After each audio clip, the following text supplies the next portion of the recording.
নমস্কার, জয়া হোম কিচেনে সকলকে স্বাগত।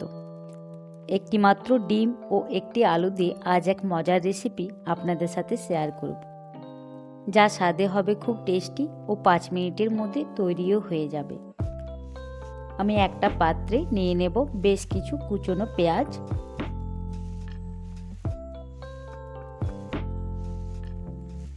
দিয়ে দেব থেতো করে রাখা আদা, আর দেব কুচিয়ে রাখা একটা কাঁচা লঙ্কা, কিছুটা ধনেপাতা, একটা সেদ্ধ করা আলু ভালোভাবে গ্রেট করে নেব।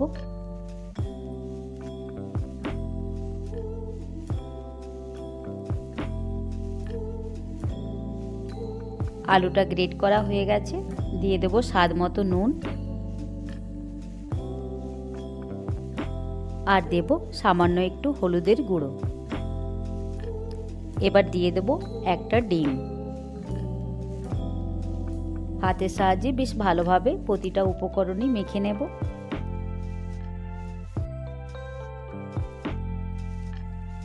ভালোভাবে মেখে নিয়েছি। এবার গ্যাসের চুলোয় চাপিয়ে দেব একটা কড়া, দিয়ে দেব বেশ কিছুটা সর্ষের তেল। তেলটাকে ভালোভাবে গরম করে নেব।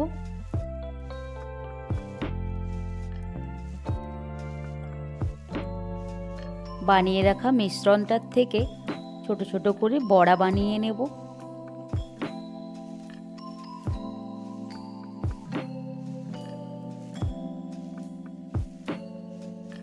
অনেক সময় বাড়িতে সবজি বাড়ন্ত থাকে বা কাজের প্রেসারে সময়ও খুব কম থাকে, তখন এই রেসিপিটি বানিয়ে নিতে পারেন।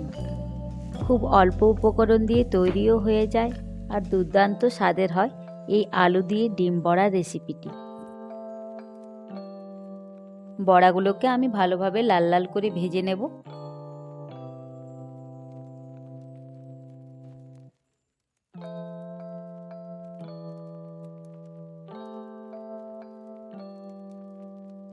বড়াগুলো আমার ভালোভাবে ভাজা হয়ে গেছে। এবার এক এক করে উঠিয়ে নেব।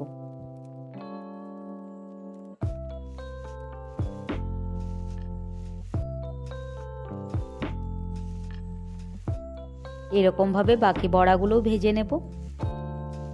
এবার ওই তেলের মধ্যে আমি দিয়ে দেব কুচিয়ে রাখা পেঁয়াজ। পেঁয়াজটাকে দিয়ে একটু ভালোভাবে ভেজে নেব।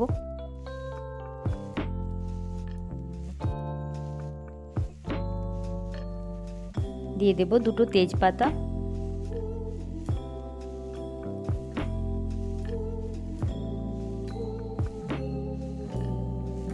এবার দিয়ে দেব কুচিয়ে রাখা টমেটো,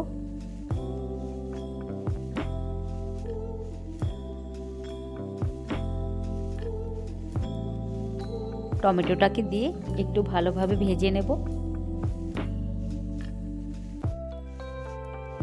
এবার দিয়ে দেব 1 চা চামচ হলুদের গুঁড়ো, স্বাদ মতো নুন, 1 চা চামচ ধনের গুঁড়ো, আর 1 চা চামচ কাশ্মীরি মির্চ কালার।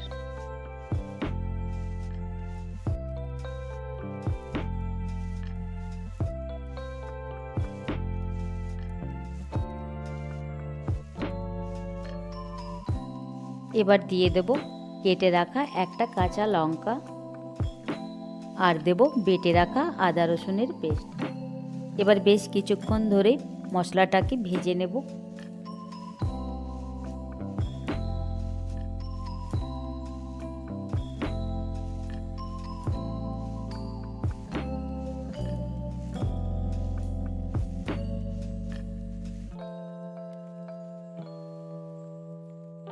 দিয়ে দেব কিছুটা জল, জল দিয়ে আবারও বেশ ভালো করে মশলাটা ভাজবো।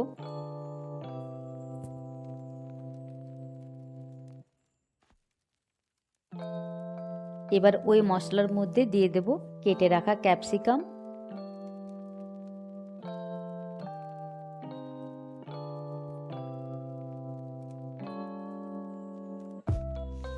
ভালোভাবে ভেজে নিয়েছি। এবার দিয়ে দেব পরিমাণ মতো জল,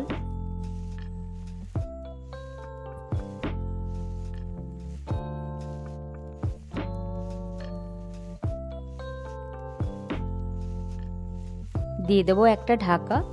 একটু মশলার জলটা কমে যাক। জলটা অনেকটাই শুকিয়ে গেছে। এবার দিয়ে দেব খুবই অল্প পরিমাণে গরম মশলার গুঁড়ো।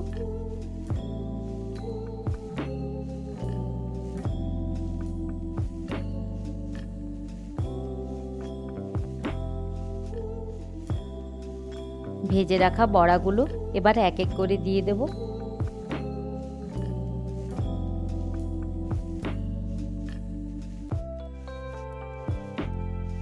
এই রেসিপিটি খেতে খুবই সুস্বাদু হয় ও খুব মজার এক রেসিপি। উপর থেকে ছড়িয়ে দেব কুচিয়ে রাখা ধনেপাতা। তৈরি হয়ে গেল আমার খুবই অল্প সময়ে আলু দিয়ে ডিম বড়ার রেসিপি। এইভাবে আলু দিয়ে ডিম বড়ার রেসিপিটি আপনারাও বাড়িতে ট্রাই করতে পারেন। আর স্বাদে কেমন হয়েছিল তা কমেন্টের মাধ্যমে জানাবেন। চ্যানেলটিকে লাইক শেয়ার সাবস্ক্রাইব করে চ্যানেলটির পাশে থাকবেন। ধন্যবাদ সকলকে।